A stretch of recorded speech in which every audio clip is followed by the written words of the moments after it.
Sa isang bayan sa Visayas, may isang inang OFW na si Maria Labo.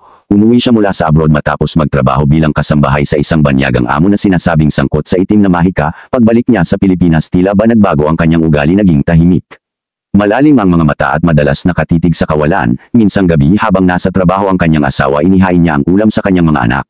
Ngunit nang tanungin kung nasaan ang bunsong kapatid ng mga ito, umiti lamang si Maria at sinabi nandoon na sa hapag. Nang dumating ang asawa niya, naamoy nito ang kakaibang lansa at nakita ang bahagi ng laman ng anak nila sa kawali. Agad niyang sinugod si Maria subalit tinaga siya nito gamit ang itak.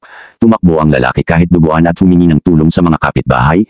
Mula noon nawala si Maria sa lugar at maraming balita ang lumabas na nakita siya sa iba't ibang probinsya, nagpapanggap bilang kasambahay at sa bawat bahay na kanyang mapuntahan, may nawawalang bata o misteryosong pagpatay sa gabi na parang hayop ang umatake.